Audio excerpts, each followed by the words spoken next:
네, 오늘은 2019년 6월 19일 수요일입니다. 네, 오늘 얘기는 진주 이야기 쪽으로 아마 돼야 될 것 같습니다. 담수 진주에 대해서 얘기를 하려고 하는데요.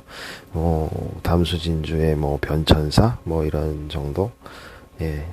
진주 감정사가 되기까지 과정에 넣기에 조금 부적합할 것 같다는 생각이 듭니다. 그래서 진주 이야기로 해서 담수 진주에 대해서 한번 이야기하겠습니다. 이 담수 진주가 다른 진주에 비해서 이 변화 과정이 상당히 빠르고 다양합니다.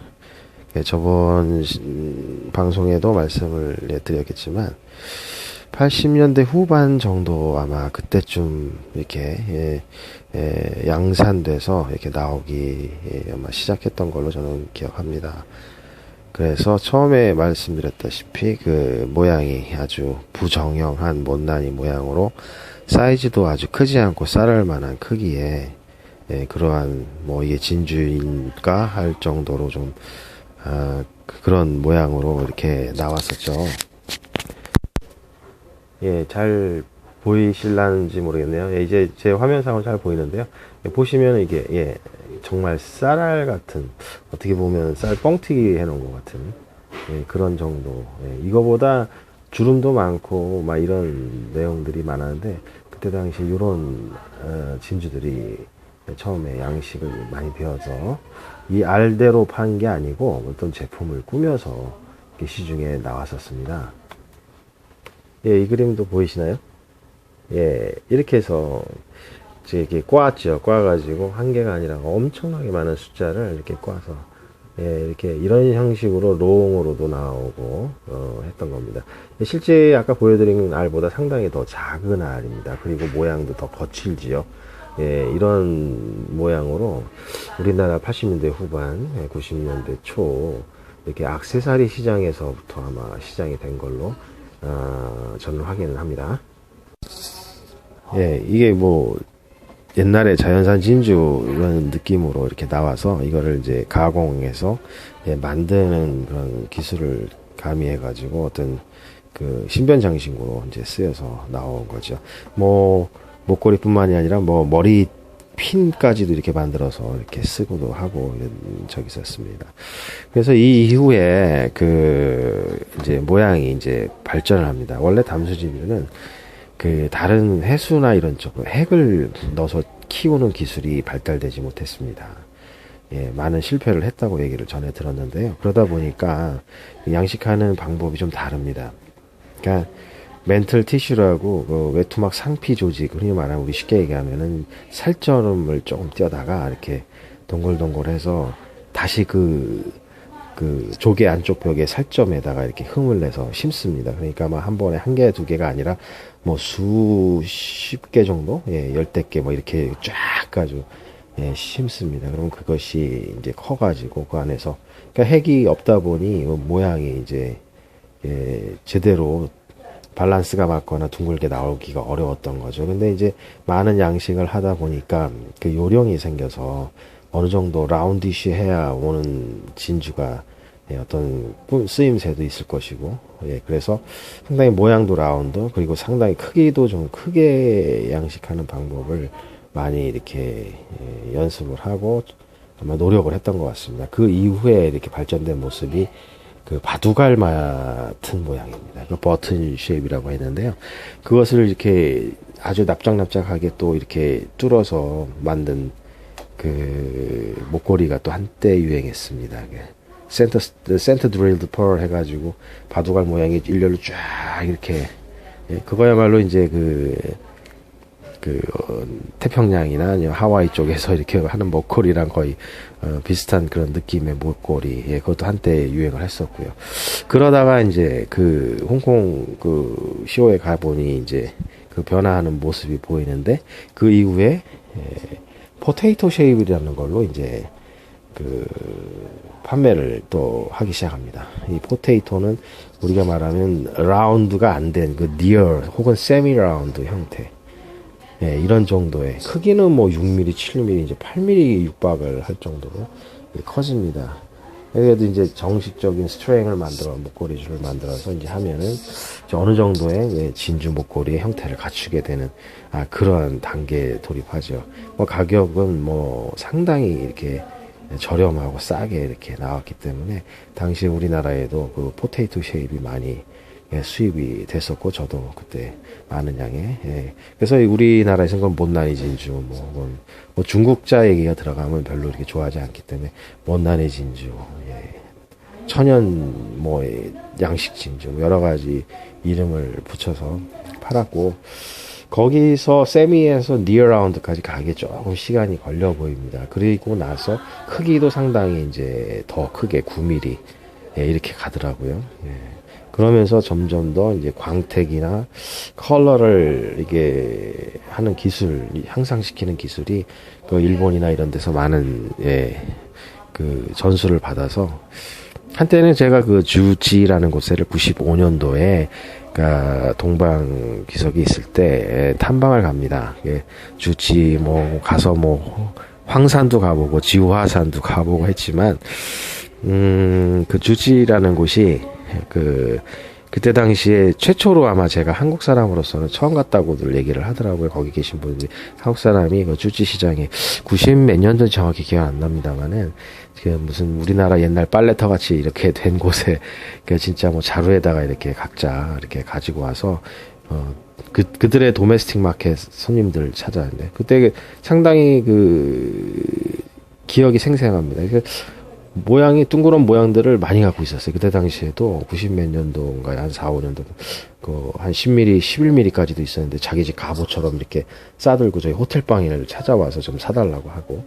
근데 물론 이제 가공 기술은 없었기 때문에 좀 자연 컬러 그대로 핑키시, 오렌지시, 혹은 퍼플리시한 그런 내용, 혹은 이제 크리미 컬러들이 있었어요. 저희 나라가 이제 그런 거를 소화할 만한 그런 시장은 없었는데 당시 이제 상당히 많은 진주 어떤 패턴이나 양식 패턴을 보고 온 그런 공부를 잘한 기회가 된 것이죠. 그래서 그냥 7mm, 8mm 때 그 라운드, 거의 니어 라운드 나오는 물건만 이제 어느 정도 사가지고 오면서 상해를 거쳐 들어오는데 상해까지 쫓아오더라고요, 그 상인들이. 근데 그거는 그때 당시에 그게 가보로 여겼던 것 같습니다. 당연히 10mm 넘었던 그런 것들이 흔하지 않았기 때문에. 그런 것이 이제 홍콩 쇼나 이런 데서는 거의 나오질 않았었어요. 자기네들 숨겨놓고 이제 커머셜 마켓, 저렴한 진주 시장에 목걸이를 만든다든지 이런 쪽으로만 나왔지. 그런 것은 이제 양시장에 가니까 그들이 갑오처럼 여기고 꽉 이렇게 보존하고 이랬었던 그런 시대가 있었던 걸 좀 기억이 납니다. 그래서 후에 이제 계속 발전을 하지 않습니까? 원래 남양 진주도 있고 아코야 진주도 나오지만 이 담수 진주가 크기가 어정쩡합니다. 아주 작지도 않고 또 많이 크지 않습니다. 남양 진주. 그래서 그 크기가 많이 클 때는 손바닥 크기 크면 거의 남양 진주 크기로 크더라고요. 그래서 양식 기술을 개발해 가지고 크기를 크게 하고 또 이제 각 그때 주지에 가니까 각 회사의 사람들이 우리나라 옛날 광 같은 데다가 표백 시설 혹은 이런 트리트먼트 하는 시설들을 벌써 다 가지고 있고 이거 어떻게 해서 이렇게 알고 있느냐 물어봤더니 일본에서 일하던 사람 하나를 초빙해가지고 그분한테 전수를 받고 그것을 모든 분들이 공유를 한 그런 영리한 사업을 하셨더라고요. 그래서 각자 그 양식장 그 사장님들이 각자의 광 이런 그런 장소들을 가지고 그렇게 아주 좀 허접해 보였지만 나름대로의 과정을 거쳐서 그 컬러 엔해스먼트나 트리트먼트 과정들 혹은 표백 과정들을 할 수 있는 단계에 갖고 있더라고요.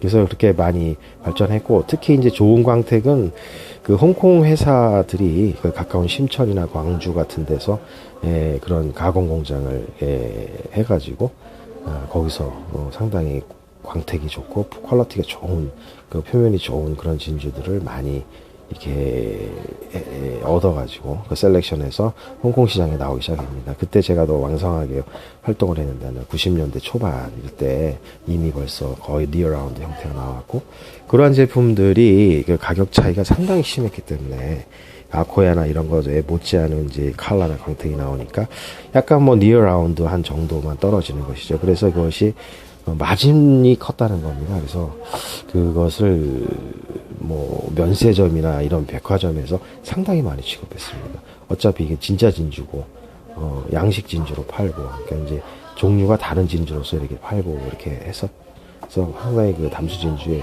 부흥 시대가 오고, 더군다나 거기서 나오는 컬러들이 전부 내추럴 컬러들이 많았어요. 이제 그 내추럴 컬러들이 이제 미국의 그 천연 진주 시장을 보면 거의 담수 천연 진주 시장인데, 거기서 그 나온 컬러들이 거의 흡사하게 그 중국의 담수 진주 양식에서 나왔던 거죠. 그래서 이렇게 보시면 약간 이제 주황색도 나오죠. 주황색, 이건 약간 보라색. 지금 제가 보여드리는 거 이런 것들 지금 한 9mm 정도 되는 것들인데, 뭐 내용은 없는 광택이나 최상의 그런 내용들입니다. 예, 이런 내용들이 이제 미국에서 그 천연 담수 진주에 이렇게 쓰임이 아주 오래전에 있었는데, 그런 것이 재현된 분위기라 그 미국 시장에 이 담수 진주 고가 고급 제품 엄청나게 많이 나가서 썼던 겁니다. 그래서 전 세계 이제 진주 담수 양식 진주가 엄청나게 이제 파급도는 그런 효과가 되고, 우리나라에도 이제 흰색 많이 쓰는 핑크색들 많이 들어와서 목걸이나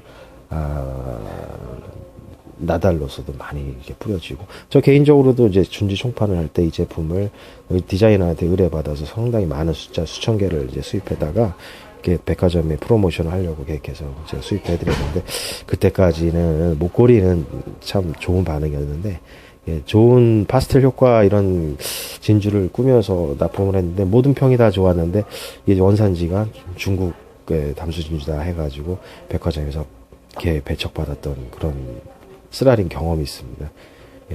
뭐 그 저희 나라의 어떤 갖고 있는 특수성들이라고 봐야죠. 그래서 담수 진주는 100계열 쪽 외에는 컬러풀한 거는 그렇게 반응이 안 하는데, 지금 이제 현대 시대, 지금 2019년 시대에는 이 컬러풀한 것이 지금 어느 정도 나가고 있습니다. 그래서 꽤 그 선택의 폭도 많이 넓어졌고 소비자의 취향도 많이 다양해졌다는 얘기죠. 그래서 담수 진주는 이렇게 해서 9mm, 10mm까지 완벽하게 하이 퀄리티가 나오고, 이제 최근에 들어서, 최근이라고 하면 몇 년 사이라고 할까요? 예전에 많은 큰 회사들이 그 뉴클레이티드 펄을 양식하기 위해서 상당히 그 노력을 했습니다. 핵을 넣어서 기르는 담수 진주. 일본에서는 그 가슈미가 펄이라고 하나요? 그 진주를 이렇게 또 담수 성공에 성공해가지고 크게 양산은 못했지만 나름대로 고가로 팔았던 그런 진주들이 있습니다. 그래서 이 핵에 대한 그 선망이 있었던 거죠. 그래서 큰 회사들이 하기는 했는데 다들 실패를 하고 하다가, 얼마 전에 그 주지의 가장 큰 회사 중에 한두 회사가 이제 그 양식에 성공을 했다는 소식이 있게 또 가봤습니다. 근데 진짜 남양진주 왕줄처럼 12, 13, 뭐 14mm가 이렇게 왕줄 목걸이 정도 나올 정도로 큰 진주가 나왔는데, 이름하여 그들이 에디슨 펄이라고 하더군요. 그 담수에다가 핵을 넣어서 기른 그 큰 진주, 남양처럼. 그러니까 이 겉으로 보기에는 거의 구분이 안 가는 정도라, 한국에서도 그걸 수입해서 이렇게 시험 삼아 반응을 보신 분도 한 분 계십니다. 제가 여러 그 줄을 가지고 투자를 했는데, 아직까지는 한국이 이걸 담수 핵 진주라, 이제 핵이 들어간 담수 진주라고 이렇게 명칭을 해 팔고 고지를 해 판다 그러면 이게 잘 나가지 않는 걸로. 그래서 아직 가격도 시장에서 그다지 싸지 않습니다. 그만한 노고가 들어가고, 중국의 진주 컴퍼니들이 이제 어느 정도 부를 확장했기 때문에 귀엽고 단연코 이렇게 가격을 이렇게 흐트러뜨리지 않고 잡으려고 노력을 하는 거죠. 인류 회사들이 만들어낸 작품인데, 앞으로 그 추이는 좀 봐야 될 것 같습니다. 저희가 이제 감별하는 방법은 이제 조금 분석을 해야 될 거고, 또 제가 갖고 있는 표면을 확대 검사를 하는 여러 가지 방법이 있는데, 아직까지는 뭐 큰 문제가 없고, 이것이 수요가 지금 아직 많지 않기 때문에, 그래서 아직은 대비 상태인데, 이제 중국이 얼마나 더 발전할지 좀 저도 상당히 고무적으로 지켜보고 있습니다. 그래서 이렇게 담수 진주가 많은 발전을 했고, 크기가 남양진주만큼 커서 발전했다. 앞으로는 그들이 이제 컨소시엄을 해가지고 이 가격을 올려잡고 품질화시켜서 뭔가 이렇게 그 상품을 고품질화 시켜서 브랜딩 하려고 하는 노력들도 보입니다. 근데 아직은 중국에서 가서 뭘 사오거나 소비자들이 보면 상당히 눈 육안으로 좋게 보여도 일단 어떤 상품도 마찬가지죠. 중국산이라고 그러면 이게 폄하하는 그런 취향들이 있습니다. 그래서 국내에서도 이제 대부분은 해수 아코야 작은 쪽은 아코야를 쓰고 큰 쪽은 남양진주를 쓰고 예 그렇습니다. 흑진주는 타이티 쓰고 그리고 이제 담수는 조개패가 흑저패가 없습니다. 그러다 보니까 흑진주 나오질 않고 거의 이제 다양한 컬러가 나오는데 흑진주 계통은 잘 나오지 않는다는 것도 팁으로 알고 계시면 좋을 것 같고요. 짧은 시간에 상당히 주저리 설명을 했는데 이런 정도의 어떤 발전 과정이 있었습니다. 요쯤 설명하고 다음 방송에서 또 준비해서 영상을 올리겠습니다.